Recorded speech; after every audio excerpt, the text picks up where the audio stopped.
ছুটির এই দিনে পৃথিবীর যে যেখানে আছেন, যেভাবে আছেন, নিশ্চয়ই ভালো আছেন।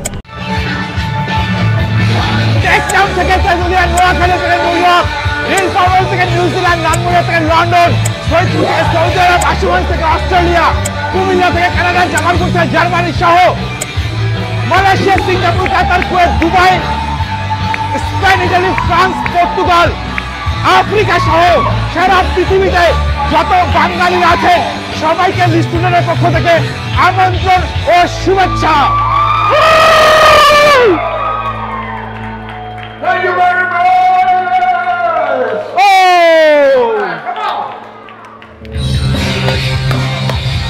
আমরা শুধু 1971 সালে থাকতে চাই না, স্বপ্ন দেখি 2071 সাল নিয়ে কেমন হবে বাংলাদেশ।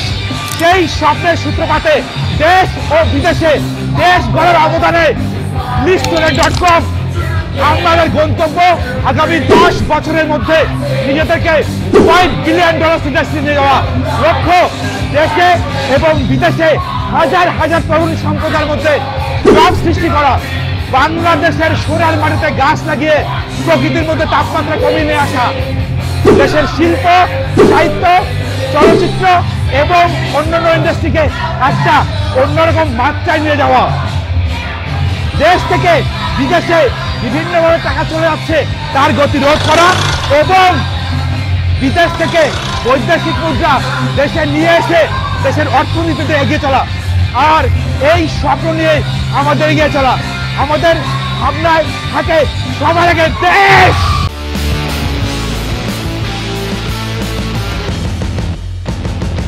আপনার দৈনন্দিন প্রয়োজন খুঁজে পেতে নিতে দিতে ভিজিট করুন listtolit.com।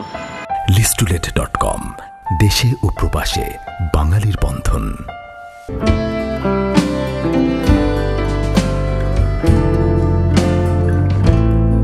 আজকে আমরা একটা ডিফারেন্ট জায়গা নিয়ে কাজ করব, সেটা হচ্ছে বাংলাদেশের মিউজিক ইন্ডাস্ট্রি।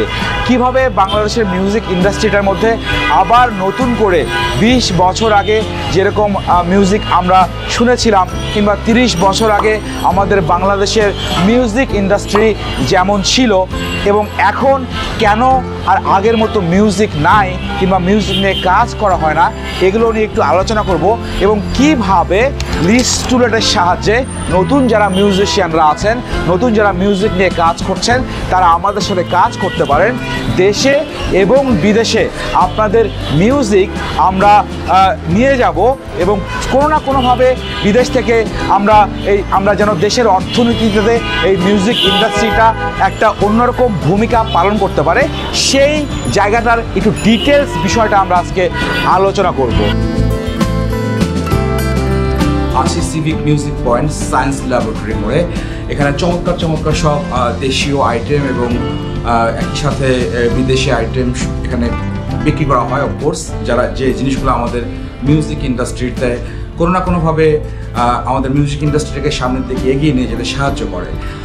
আমরা যদিও বা গত 20 বছর কিংবা 30 বছর ধরে যদি আমরা একটু বাংলাদেশের মিউজিক ইন্ডাস্ট্রি নিয়ে কথা বলি, তাহলে সেই জায়গাগুলোতে আমাদের আসলে হতাশা ছাড়া তেমন কিছু নাই। আমাদের প্রাপ্তির জায়গাটা শূন্য। আমরা ঠিকভাবে কোনো না কোনোভাবে আমাদের মিউজিক ইন্ডাস্ট্রিতে যেভাবে কাজ করার কথা ছিল সেভাবে কাজ হচ্ছে না। এখন আমরা চাচ্ছি যে নতুন করে কিভাবে বাংলাদেশের মিউজিক ইন্ডাস্ট্রিটা আর একটু সামনের দিকে এগিয়ে নিয়ে আসা যায় এবং সামগ্রিকভাবে এই মিউজিক ইন্ডাস্ট্রিটাকে আমরা আরও একটু উন্নতির শিখরে নিয়ে যেতে পারি। এটা আসলে দুই পক্ষতেই দেখা গেল, যারা মিউজিক্যাল ইনস্ট্রুমেন্ট, এই যে দারুণ বিউটিফুল সিভিক মিউজিক পয়েন্টে যারা মিউজিক্যাল ইনস্ট্রুমেন্ট বিক্রি করছে এবং অ্যাট দ্য সেম টাইম যারা মিউজিক্যাল ইনস্ট্রুমেন্টগুলা চর্চা করছে, সেটা হতে পারে কেউ একজন গিটার বাজাচ্ছে কিংবা হতে পারে কেউ হয়তো বা পিয়ানো বাজাচ্ছে, হতে পারে দেশি কোনো ইনস্ট্রুমেন্ট বাজাচ্ছে।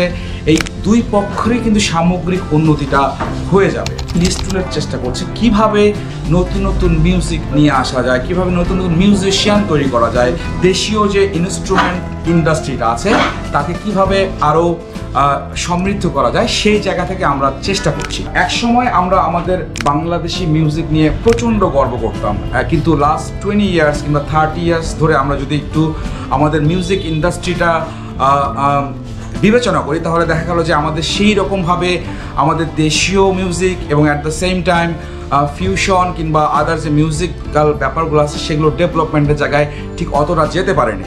কিংবা যে আজকে থেকে 20 বছর আগেও যেভাবে মিউজিক ইন্ডাস্ট্রিটা ছিল, যেভাবে আমরা বাম্বার কনসার্ট দেখতাম, যেভাবে কনসার্টগুলো হতো, সেই ধারাবাহিকতাটাও কিন্তু আস্তে আস্তে আস্তে আস্তে আস্তে আস্তে সামহাও ডিক্লাইনের দিকে গিয়েছে। কিন্তু এখন আমরা সেই জায়গাটা থেকে একটু বের হয়ে যেতে যাচ্ছি। তার আগে একটু বলা দরকার যে আমাদের হিস্ট্রিতে কী ধরনের মিউজিকগুলো ছিল এবং সেই জিনিসগুলোকে আবার কীভাবে চর্চা করা যায়। আমাদের ছিল বাউল, ভাটিয়ালি, জারি, শাড়ি, পল্লীগীতি, হাসন রাজা, ভাওয়াইয়া, গাজির গান, ঝুমুর, কবি গান, কীর্তন, লালন, শ্যামা সঙ্গীত। আমাদের গন্তব্যটা হচ্ছে, আমাদের গোলটা হচ্ছে যে আমরা চাচ্ছি কোনো না কোনোভাবে যেন এই ইন্ডাস্ট্রিটা সমৃদ্ধ হয়। সেই সমৃদ্ধির জায়গা থেকে আমাদের নতুন নতুন মিউজিশিয়ান দরকার, আমাদের নতুন নতুন আর্টিস্ট দরকার যারা এই কাজগুলো করবে। তখন দেখা গেলো সামগ্রিকভাবে এই মিউজিশিয়ানদের সাথে এই যে মিউজিক ইন্ডাস্ট্রিটা যেভাবে জড়িত আছে, এই দুটোই কিন্তু কমপ্লিটলি সমৃদ্ধ হবে। শুধু তাই না, বিদেশে যারা আমরা থাকি, স্পেশালি লাইক আমার কথাই বলি, আমার এক্সপিরিয়েন্সের কথাই বলি, নিউ ইয়র্কে দেখা গেল যে একটা বিশাল বাঙালি জনগোষ্ঠী আছে, তারা ইচ্ছে করলেই কোনো একটা বাঙালি মিউজিক্যাল ইনস্ট্রুমেন্ট ঠিক সেভাবে তারা পায় না। আমরা চাচ্ছি যে এই মিউজিক্যাল ইন্ডাস্ট্রিটা সামগ্রিকভাবে উন্নতি হোক। মানে হচ্ছে যে এই প্রোডাক্টগুলো, এই মিউজিক্যাল আইটেমগুলো যদি আমাদের সাইটে থাকে তাহলে ইচ্ছে করলেই সেই আমাদের সাইট থেকে বিদেশে বসবাসরত 2 কোটি বাঙালি কিন্তু আমাদের সাইট থেকে এই মিউজিক্যাল ইন্ডাস্ট্রির সাথে যারা জড়িত, যারা ইনভলভ, তারা ইচ্ছে করলে এখান থেকে তারা জিনিসপত্রগুলো কিনে নিতে পারে। এই দেশে আব্দুল জব্বারের মতো একজন শিল্পী সামান্য কিছু টাকার জন্য তার চিকিৎসা করতে পারেনি। সাবিনা ইয়াসমিনের মতো শিল্পী, তার যখন ক্যান্সার হয়েছিল তখন তার চিকিৎসার টাকা পয়সাটা তুলতে হয়েছে অন্য জায়গা থেকে। কিন্তু তাদের যে অবদান আমাদের মিউজিক ইন্ডাস্ট্রিতে, সেই অবদানের স্বীকৃতিটুকু যদি আমরা তাদেরকে ঠিকমতো দিতাম তাহলে কিন্তু তাকে গভর্নমেন্টের কাছে গিয়ে একটা চেক কিংবা সামান্য টাকা এইভাবে তুলতে হতো না। আমাদের কাজটা হচ্ছে আমরা শিল্পীর যথার্থ মর্যাদাটা দিতে চাই, আমরা শিল্পীর মেধার যথেষ্ট মূল্যায়নটা করতে চাই। এই জন্যই যারা মিউজিক নিয়ে কাজ করছেন তারা ইচ্ছে করলে আমাদের সাথে সরাসরি কাজ করতে পারেন। আপনাদের মিউজিক, তৈরি করা মিউজিক আমাদের প্ল্যাটফর্মে আপনারা দিতে পারেন, সেগুলো আমরা দেশ এবং বিদেশে নিয়ে যেতে পারি। শুধু তাই না, আপনাদের মিউজিকের মাধ্যমে আপনারা ইচ্ছে করলে বিভিন্ন দেশে কনসার্ট করতে পারেন, কারণ বিদেশে আমাদের বিশাল একটা জনগোষ্ঠী আছে যারা উন্মুখ হয়ে থাকে, যারা খুব বিমূর্ত হয়ে থাকে বাংলা গান শোনার জন্য। আমরা চেষ্টা করব যে এই মিউজিকটাকে কিভাবে সারা পৃথিবীতে ছড়িয়ে দেওয়া যায়। আমরা মেধার মূল্যায়নটা করতে চাই। আমরা ঠিক ওই কপিরাইট একটা নির্দিষ্ট মানুষের মধ্যে রেখে আমরা চাই না যে আপনি আপনার মেধার জায়গা থেকে বঞ্চিত হন। একটা ছোট্ট ইনফরমেশন দেয়, মাইকেল জ্যাকসন যে গানগুলো গেয়েছে, সে মারা গিয়েছে, বাট তার কিন্তু মেধার মূল্যায়নটা কিভাবে হচ্ছে, তার গান এখনও বাজারে বিক্রি হচ্ছে এবং তার নির্দিষ্ট অ্যাকাউন্টে কিন্তু টাকাটা চলে যাচ্ছে। হাউএভার আমাদের দেশের প্রবলেমটা হচ্ছে যে আমাদের মিউজিশিয়ানরা ঠিক সেইভাবে তাদের যে মেধা কিংবা তাদের যে কপিরাইট, তাদের যে মিউজিক সত্তা, সেই সত্তার টাকাটা তারা পায় না। এখন এই সিংটা যখন হয়ে যাবে কমপ্লিটলি খুব দারুণভাবে, তখন সামগ্রিকভাবে কিন্তু মিউজিক ইন্ডাস্ট্রিটা চেঞ্জ হয়ে যাবে। আমরা সেই জায়গায় কাজ করছি। 20 বছর আগে বাম্বা যেভাবে কনসার্ট করতো, আমাদের বাচ্চু ভাই কিংবা জেমস ভাই কিংবা শাফিন ভাই কিংবা হাসান ভাই, মাকসুদ ভাই, এনারা যে ভাইব নিয়ে কনসার্টগুলো করতো, সেই ভাইবের কনসার্ট কিন্তু এখন আর হয় না। আমরা চাইছি নতুন যারা মিউজিক নিয়ে কাজ করছেন, ভাইয়ার মতো গিটার বাজাচ্ছেন কিংবা একেবারেই ফ্রেশার যারা আপনারা মিউজিক নিয়ে কাজ করছেন, আমরা চাচ্ছি যে সেই দিনগুলো আবার ফিরে আসুন। এত চমৎকার চমৎকার সব মিউজিক্যাল ইনস্ট্রুমেন্ট 10 বছর আগেও যেভাবে এখানে মিউজিক্যাল ইনস্ট্রুমেন্ট বিক্রি হতো, এখন আর সেভাবে হয় না। কেন হয় না? এর কারণটা হচ্ছে যে নতুন যারা মিউজিশিয়ান আছে তারা এই মিউজিকটাকে ক্যারিয়ার হিসেবে নিতে হয়তো বা ভয় করছে। এছাড়াও আমাদের একটা বড় প্রবলেম আমাদের ইন্ডাস্ট্রিতে আছে, সেটা হচ্ছে কপিরাইট ইস্যু। এই কপিরাইট ইস্যুটা আমাদের ঠিকভাবে কাজ করছে না। দেখা গেল যে কিছু স্পেসিফিক মিউজিক্যাল কোম্পানি যারা দেখা গেল যে আগের গানগুলা তাদের নামে তারা কপিরাইট করে রেখেছে, তারা সেগুলো বিক্রি করছে এবং তারাই সেগুলো খাচ্ছে। শিল্পীরা কিন্তু বঞ্চিত হচ্ছে। এই জায়গাটাতে আমাদের দারুণভাবে কাজ করতে হবে। একজন এন্ড্রু কিশোরের মৃত্যু আমাদেরকে ভাবায়। একজন আয়েব বাচ্চু কোন কষ্টের জায়গা থেকে বলে যে এই মিউজিকটা আমাকে ছেড়ে দেওয়া উচিত। এই জায়গা থেকে আমাদের বের হয়ে আসা উচিত। এই বিষয়গুলো আমি এর আগেও বললাম, আবারও বলে দিলাম, রিপিট করলাম।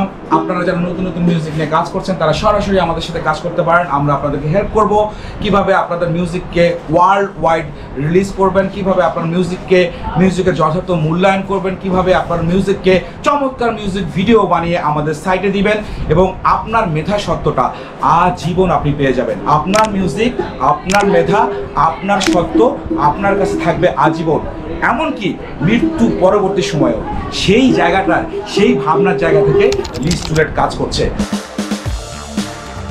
আর এই ভাবনার জায়গা থেকে লিস্টুলেট ইয়ার লং পৃথিবীর বিভিন্ন দেশে বসবাসরত তরুণ বাংলাদেশিদের জন্য এক অভিনব সাংস্কৃতিক জার্নি শুরু করতে যাচ্ছে। আমেরিকা দিয়েই শুরু হবে এই যাত্রা। স্থানীয় শিল্পীদের সাথে মিলিয়ে তৈরি হবে এক অনবদ্য মিউজিক্যাল ফিউশন। লিস্টুলেটের এই বিশেষ কনসার্ট সিরিজে বাংলাদেশের ফোক, আধুনিক ব্যান্ড ও কন্টেম্পোরারি গানের সাথে প্রথম সারির শিল্পীরা একই প্ল্যাটফর্মে মিলিত হবেন, যেখানে বাংলা সঙ্গীতের সুরের সাথে মিশবে হিপহপ, R&B এবং ইলেকট্রনিক বিটের জাদু। এমন অভিনব সাংস্কৃতিক সমন্বয় এর আগে কখনো দেখা যায়নি। তাই প্রস্তুত হন কলরব আর উল্লাসে ভরা এক অসাধারণ অভিজ্ঞতার জন্য, যেখানে প্রতিটি নোটে বাজবে বাংলা সংস্কৃতির গৌরব। চোখ রাখুন www.listulet.com। আপনার দৈনন্দিন প্রয়োজন খুঁজে পেতে নিতে দিতে একে অপরকে সাহায্য করুন। এনজয় করুন নতুন নতুন বাংলা গান এবং লিখুন সিম্পোসিয়াম গ্যালারিতে। আমরা সোশ্যাল মিডিয়ার প্রত্যেকটা প্ল্যাটফর্মেই নিয়মিত আপডেট দিচ্ছি।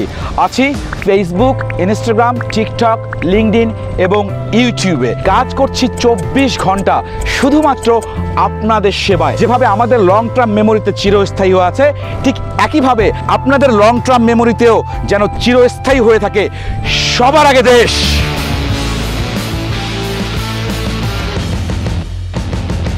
আপনার দৈনন্দিন প্রয়োজন খুঁজে পেতে নিতে দিতে ভিজিট করুন listulet.com।